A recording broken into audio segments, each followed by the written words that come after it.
Hey Gundam Maniacs, welcome to another episode of Gundam Explained. For today's video, we're actually going through, again, the rest of 8th MS Team. I've had a lot of fun watching it, and we're getting some awesome episodes going on. With this episode called Frontline. Now, before we get started, if you haven't, please subscribe, and as you're watching the video, if it's pretty cool, give it a like. Also, if you're interested in any other interesting perks, check out the Patreon link in the description below. But yeah, let's get started. All right, so we're resuming after something interesting happened. Shiro meets back up with Aina. Both of them are questioned in terms of their loyalty to their respective sides because of the fact that they have an interest in each other. Even Shiro is confined to his quarters, but he escapes with his team to go save the village of gorillas. But yeah, let's see what's going on. All right, we get some ship battling. Always love to see some ships. All right, now we're inside Jaburo. Oh, there's the Obsolesce firing its beam cannon. Okay, the Obsolesce just destroyed the Federation base in South America.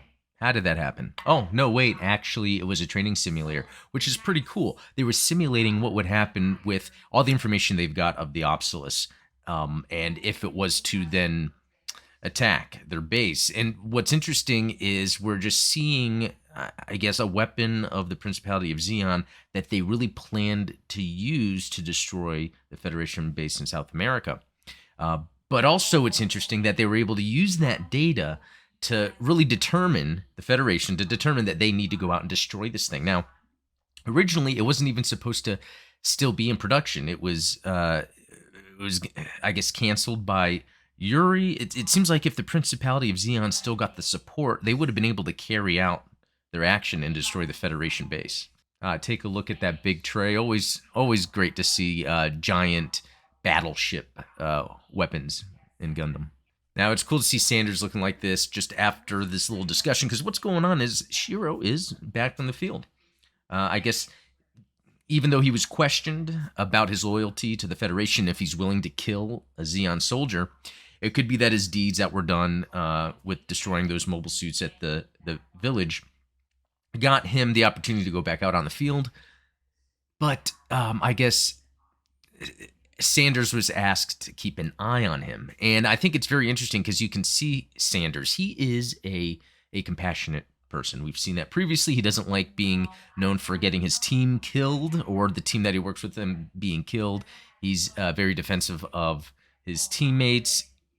But now that he knows he has to kind of spy on the commander, you could just tell that it's not sitting well with him, and he's going to have to tell the commander. So they're on a mission, which is to specifically find the enemy base. So they're trying to avoid combat, and I like that. Mikhail's like, even if that girl comes after us, we don't have to fight her. And this is what I love. Anytime Aina is brought up, Shiro stands there with just this kind of blank yet slightly smiling face. And it stays on him. It's like he doesn't even bother answering anything they're saying, which is pretty smart of him. I guess if leading as a commander, he doesn't want to have to jump into that aspect.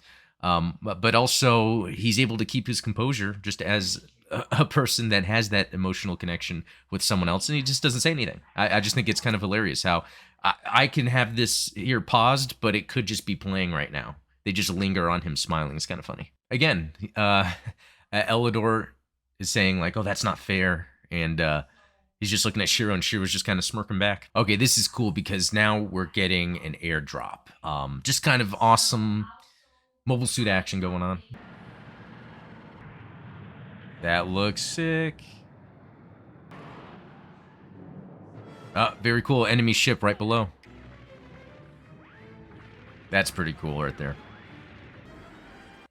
All right, and yeah, Shiro comes to the rescue in his EZ8. All right, the RX-79G EZ8 Gundam EZ8. So let's take a look at this. A very cool mobile suit that I think people are familiar with. When you look at it, it stands out. It's got that white and kind of the bluish, almost teal. It's not necessarily super blue look to it. Very cool, and it's got the Gundam head, but without the V-fin, right? So armaments on this, 35mm machine gun, 12.7mm Vulcan gun, XBSA G03 beam saber. The beam saber emits a blade of plasma contained by an eye field and is capable of cutting through almost any armor not treated with anti-beam coating, very similar to any Other beam saber is a YHIYF MG100 100mm machine gun. Blash XBR M79E beam rifle.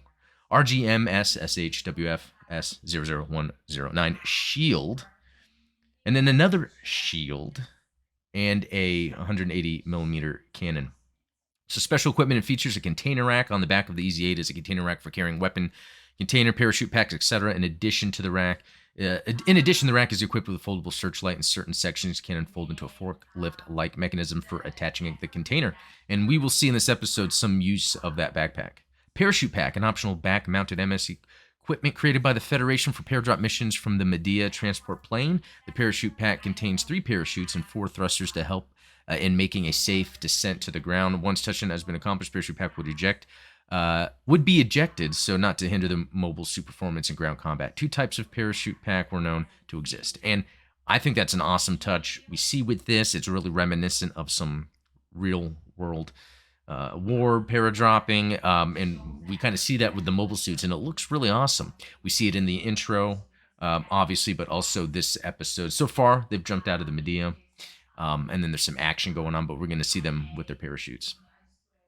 And then the weapon container for storing spare additional armament that can be attached to the container rack. The container allows EZ8 to carry a variety of armaments and ammunition for both itself and other members of its squad.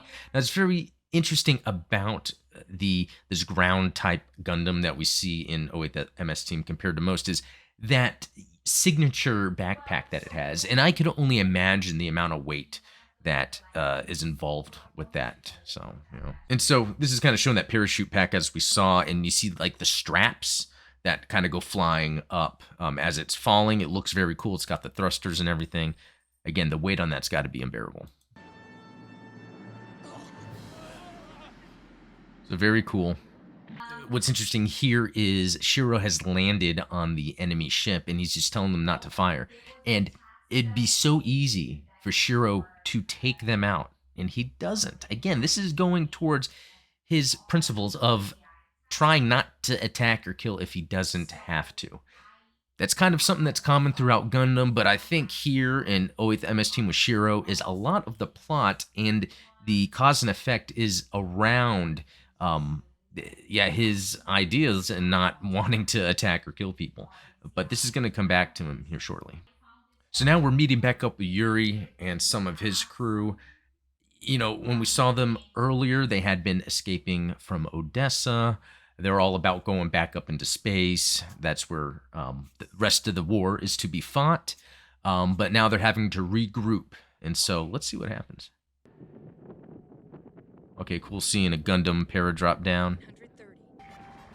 Oh, look at that. The MSM-04 AT guy. This is a cool classic enemy mobile suit, Zeon mobile suit, and we get to see it. The MS team has some great animation going on. If we looked at manufacturer Zeonic Company, so keep that in mind. Let's see, it's got a 105mm Vulcan gun, 6-tube missile launcher, mega particle cannon, Vulcan gun, but the main thing here is the iron nail. So the arms, that's kind of what it's known for. It's the rip and tear, similar to like the Zagok. So it's like Zeon had more of that going on when it came to their mobile suit development, which is pretty interesting. Ooh, yeah, it knocked the head right off. So, Karen's getting destroyed here in her mobile suit, and you can see that Elidor, he would care about anyone in his team getting attacked, but you can see the thread of his, affection for Karen here. No way, I'll let you kill Karen. And he's running out there, getting out of his hover tank, running man-to-man, man-to-mobile suit. How is he gonna? No. I kind of like that scene where, Elidor's behind the mobile suit that has fallen, Karen's mobile suit, and then you see the AT guy just kind of emerge from behind, kind of helping with the sense of scale and making it a bit scary. And I like how we kind of see role reversal here, where before Karen was helping Elidor when he was originally hurt a few episodes ago, and the reverse now is he is helping her out. And I think that's kind of cool because, these characters do sort of like each other. Okay, so that's weird. I would not be standing behind a gun of a mobile suit before it's firing. Now, he's doing that to kind of help target it. It's kind of silly, I gotta admit. And I could only imagine the heat, the kickback, if there was any, because it is beam weaponry though, but the heat But you can see in a second what it does. They shoot that guy, but I think what's interesting here is, and it could just be the detail, but you kind of see he's just sitting there in shock. You can see the detail of the artwork where you see like scorching or burning, and you see a lot of like damage. Now, I don't think that would be from firing a beam weapon, because then mobile suits would slowly just deteriorate. But maybe they're using that because you can see where he's sitting. It seems to be there's not much just around him. I guess they're using that for effect to show that there is some consequence to being right next to a beam rifle, a giant beam cannon, when it's being fired. See, he even thinks he pissed his pants a little. But again, that kind of adds to the grounded nature of the fact that he was on a mobile suit's arm right next to the gun, targeting it to yell at Karen because she can't see due to the damage of the cockpit, and then destroying that enemy mobile suit before it even gets him. I mean, he risked his life for her, so I guess he's a good guy, isn't he? All right, we see the GA. It has kind of crash landed. You see the Magellan tanks that are coming out of it. And so that guy we saw earlier on the GA that Shiro was looking at, and he didn't fire on or kill, he actually wants to take some of the tanks and go back out and fight them, while the rest of the troops there, the Zeon troops, are trying to create a defensive line before they escape. Just a nice, beautiful shot of some gorgeous mobile suits. You see the sun rays shooting down, the sparkling in the water. So they're loading up supplies, right? The Zeon troops that are left, they're kind of in this cave-like underground base, while the 08th MS team from the Federation side is trying to find them. And we have Aina here, and she's just being a polite person wanting to help out, but in one of these containers she comes across something, letting her know that something nefarious is at play. This is a cool shot here, seeing these DOMs. Very cool looking. You get the parallax. Another cool shot here, seeing the ground Gundam type, seeing the Ez8. Just some beautiful, beautiful mobile suits. And this is when Sanders reveals to Shiro that he's supposed to keep him on watch. Now, he says he figured Kojima would do this, but it wasn't Kojima. It was the other guy that was interrogating him during the questioning. So they have the Magellan tank that's partially underground just to expose the cannon so it can fire. Oh, he went flying. And see, here's that guy. He finally got to meet Shiro again to ask why he didn't open fire that last time. It was interesting because he's even asking him exactly what the Federation leaders, executives, whatever we're asking, high-ranking officials, are you going to fire on a Zeon soldier? And he asked him that, and he has a flashback to Top when she was in her mobile suit right before she died. And I think he's realizing there are some times where he needs to do that. And so what she's figured out is Guineas is having his soldiers take drugs that push them past their physical limits in order to continue working on the Obsolesce as quickly as possible, given that he was told to stop working on it. But it's just strange because really it would work out for Zeon if they were to finish this and attack the South American base. I mean, we saw from the simulator that's what would occur. Oh, that is a sick shot right there. Awesome. So very cool. I feel like this is a culmination of things, the things where he's learning. He doesn't want to have to kill people. Shiro has this mindset where he wants to be able to partake in this war, to end it, to stop it, but try not to kill people. But if there is someone in his way, like the question is being answered, he's really showing his loyalty here. If someone is in his way that is trying to cause harm, like he gave the guy a chance. There was a time when that guy could have just gave up and left because Shiro didn't kill him, but he's coming back to try to take everyone out. I think it's okay in that respect for Shiro to take him out, and he does it gracefully with the beam saber, cutting off the top of the Magellan tank. It goes to fly away, and then he shoots it down with his Vulcan gun. He actually didn't die, so he probably got out of that the top half of the Magellan tank. And so look at this. Yuri, this guy that we saw as some like braggart, pretty aggressive, he's like, glad you're back, I really am. Because now the guy admitted he lost, that was facing Shiro, but he was able to come back. And so it's almost like you're seeing the strange good side of Yuri. And what is it? He thinks the war should be fought in space. Is that because there's maybe less civilians around? They don't have to attack villages? Is there a good side to him? Because no matter the side you're on, again, when it comes down to the personal situations, people could be doing it for the right reasons, even though the grader might be wrong. So they're heading to go back into the underground base. I guess there's some shuttles there that take them to space, but the doors are closing on them. And then we see Guineas over the intercom saying, "Your private secretary told me everything." Okay, where's this going? Oh, and it looks like she was drugged. That is very interesting. We're seeing the drugs there that Ina found. So the idea is if Yuri dies in battle, it won't reach headquarters, that he was told to cancel the Obsolesce. This way, it allows him to continue it, which, this guy. Oh, and then, yeah, they just destroyed that whole area outside the blast doors, killing all the Zeon soldiers. Wow, look at that.